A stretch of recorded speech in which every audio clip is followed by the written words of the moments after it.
During his career, Justin Turner has been a lot of things. For the past 8 years, he has been the constant in the middle of the order for the Los Angeles Dodgers throughout their playoff streak. Before that, he was a light-hitting utility infielder who had 8 career home runs at his 28th birthday. He went on to win an NLCS MVP 4 years after the New York Mets non-tendered him. Since he got to LA in 2014, the Dodgers have made the playoffs every year. The only Dodgers remaining from the 2014 team are Clayton Kershaw and Justin Turner. He has become the most consistent piece in the middle of the order for the most consistent team in all of baseball, and he's doing it all for his hometown team. Turner is one of many people that could tell you where they were when Kirk Gibson walked off Game 1 of the 1988 World Series. A 3.5-year-old Turner watched one of the most iconic moments in baseball history from his grandmother's house in Southern California. He would later say that that moment was his life's first baseball memory. His whole family was Dodger fans, and Turner too would become a Dodger fan with big league aspirations. He was one of many kids who had watched the Kirk Gibson walk-off and dreamed of one day being in a position to do that. The difference between Turner and the other kids was that one day he would get that chance. Out of high school, the future Dodger enrolled to play his college baseball just an hour away from his future home field at Cal State Fullerton. Of all the mid-major schools in college baseball, it would be easy to argue that Cal State Fullerton is the most successful all time. Among D1 non-Power 5 schools, the Titans rank first all time in regional appearances and first all time in College World Series appearances. As of 2022, they're the only mid-major school that has won the College World Series more than once. As a freshman for the Titans, Justin Turner earned a starting role and won freshman All-American honors with a 326 average and 800 OPS. With his help, the 2003 Cal State Fullerton Titans made it all the way back to the College World Series. This was the big stage, the biggest that any of the Titans had ever experienced. When put in this situation, what did an 18-year-old Justin Turner do? He played some of his best baseball all year. In Fullerton's first game against LSU, Turner put up a double and a run. The next game, he went 3 for 3 with his first and only home run all year in a Titan win over Stanford. Fullerton would drop the next 2, also both against Stanford, to end their tournament run and their season. Individually, Turner got knocked out of the 4th game when he broke his ankle while being hit in the face by a pitch. His performance in the first 2 games was still enough to earn him a spot on the College World Series All-Tournament team. Coming off the disappointing end to 03, Turner and the Titans were able to return to the College World Series in 2004. After his freshman All-American season, Turner's numbers in 2004 were mostly similar or worse, but it was more than enough on a roster with some elite level talent. Turner was one of 3 players on this team that would go on to make an MLB All-Star team, along with longtime journeyman catcher Kurt Suzuki and future Blue Jay ace Ricky Romero. With Cal State Fullerton advancing all the way to the College World Series final, it was Romero that earned the win in Game 1 with 6 2/3 solid innings. For his part, Justin Turner added 2 runs on 2 hits in Game 1 and another hit in Game 2 as Cal State Fullerton swept out Texas to win the College World Series. Having reached the collegiate mountaintop, Turner would spend 2 more years at Cal State Fullerton and would improve on his numbers as both a junior and a senior. Even with that personal improvement, the team, which had made deep College World Series runs each of Turner's first 2 years, only returned to the CWS bracket once in Turner's final 2 years. It would have been more than easy for these years to be the peak of Justin Turner's athletic career. Turner was a mid-major middle infielder who never hit over 5 home runs in a season in college and was drafted in the 7th round. Most guys in that situation would end their baseball journeys known as the guy from that hit by pitch in 2003. What that resume certainly doesn't profile as is a future 20-plus home run per year corner guy at the big league level. What Justin Turner was not, though, was most guys, and while he would get there, what it was not was quick or easy. By the time Turner made his major league debut, he'd already been traded away from the franchise that drafted him. He was one of the pieces that the Reds dealt away in the 2009 offseason in a trade that netted them veteran catcher Ramon Hernandez. It was with Baltimore that Turner would finally get his call to the show in 2009. If you forgot that Turner started his career with the Orioles, I don't blame you. He only played in 17 games and recorded 3 hits in his entire time in Baltimore. He would make it to mid-May of 2010 before he was waived and subsequently picked up by the New York Mets. This seems like what would be a pretty big setback in Justin Turner's career. The 2010 Orioles were an awful team in the middle of a rebuild who was in desperate need of some young, long-term help in the infield. They did not have a single starter in their infield on the right side of 30, and their infield prospects were at at best spotty. Because Turner was let go before Baltimore took Manny Machado in the draft, at the time, their top two infield prospects were a guy who had only spent 3 years in the big leagues and Michael Givens, who would make his mark in the big leagues as a relief pitcher. I bring all this up to say that the 2010 Orioles would have had a vested interest in keeping future young talent around. That is, if they thought that Justin Turner had any chance of being a starter there, they would have kept him. It seems like a pretty bad sign. Actually, it was just the start of the next stage of Justin Turner's career.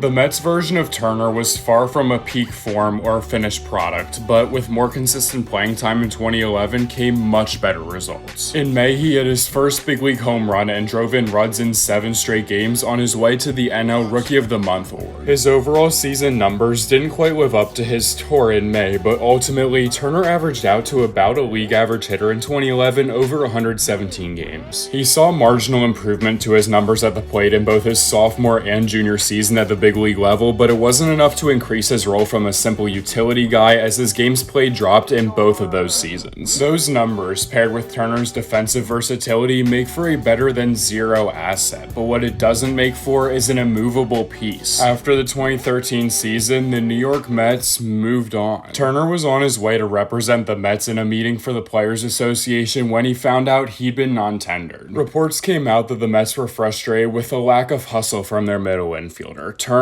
would go on to describe being surprised by being, quote, kicked out. The Mets didn't know it at the time, but they'd given up on Justin Turner about 1 year too early. During 2013, Turner had come into contact with Marlon Byrd, a former all-star outfielder who had retooled his own swing during a PED suspension in 2012. Byrd played part of the 2013 season with Turner on the Mets, and there he told Turner about the adjustments he'd made with hitting instructor Doug Latta. Turner worked with Latta and Byrd to adjust his leg kick and weight distribution and work on catching the ball out in front of him. Turner had felt like he was ready to show off these changes in 2014. Now, all he needed was a chance. Justin Turner was coming home. Turner's return to Los Angeles as a non-roster invitee was met with little fanfare, but with swing adjustments and another chance came marked improvement at the plate. After making the team and hitting 182 through March and April, Turner spent the rest of the year red hot. The result was the third baseman hitting a new career high in each of the triple slash numbers. He also almost doubled his total career home runs up to that point, showing signs of hitting the ball out of the park at least somewhat more frequently. The power still wasn't all the way there though, and for all of his contributions during the 2014 season, neither was postseason playing time, as Turner got 0 starts and only had 2 at-bats in the Dodgers' NLDS loss to the Cardinals. As his 2014 improvement continued into 2015 though, Turner's bat became increasingly difficult to keep out of the lineup. By the end of May, the Dodgers were ready to commit to Turner as the starting third baseman full-time, so much so that they traded away the incumbent starter Juan Uribe on May 27th. Finally given an opportunity to be a full-time starter at the big league level, Turner took the job and ran with it. Not only did he sack his second straight season with an OPS over 850, but Turner also more than doubled his career home run total for the second straight year. The 30-year-old had made himself a key cog in the lineup of a playoff team, a $2.5 million starter on a team with the highest payroll in baseball. He went into his first significant playoff action batting 5th for the Dodgers. You're probably wondering how he stacked up.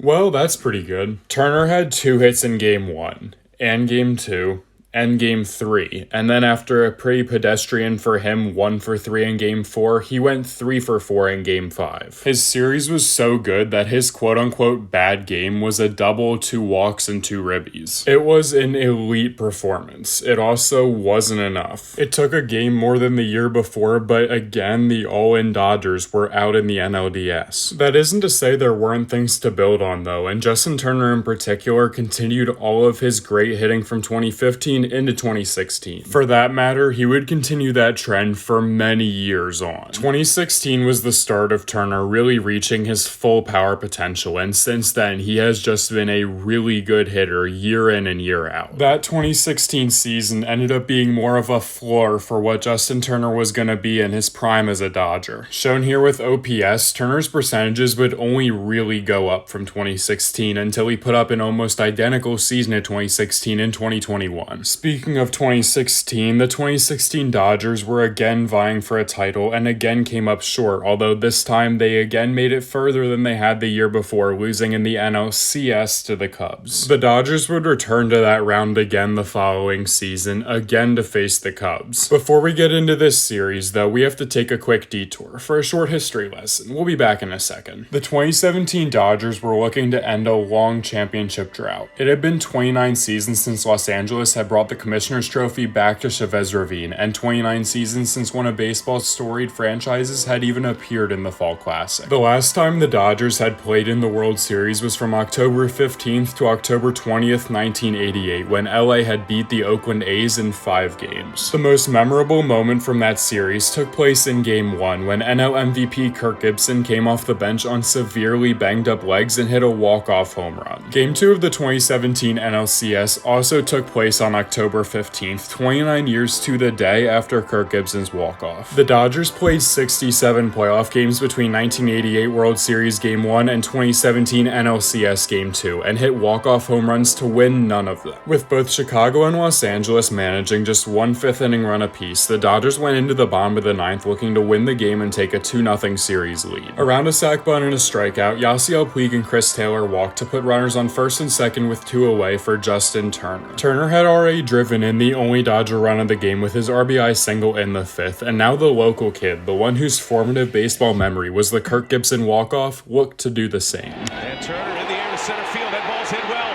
Martinez on the run. This is way back, and it is gone! It is a walk-off home run for Justin Turner! The 2017 Dodgers did win the NLCS, going on to lose in the World Series. Because they were slowly improving year over year, in 2020 they finally got over the hump and won the World Series. Justin Turner had finally gotten his ring, playing for his hometown team, but there still was a but. Justin Turner, the longtime Dodger third baseman, wasn't on the field when the Dodgers won the World Series. He had been forced out of the game and the dugout in the 8th inning after testing positive for COVID-19. And in that regard, there's still something that Justin Turner is fighting for. Things like this are the Justin Turner story. Dating back to college, some of his highest highs have been met with some of his most crushing blows. He went to the College World Series as a freshman, but then sustained an insane freak injury. He won the College World Series, but wasn't a high draft pick, and then he made the big leagues, but was let go twice before he became a full-time starter. Justin Turner has been persevering through his whole career, and he still has something to fight for. These days, he's 37 years old and still starting at third base for the Dodgers. He's still battling, and still will be battling for that celebration.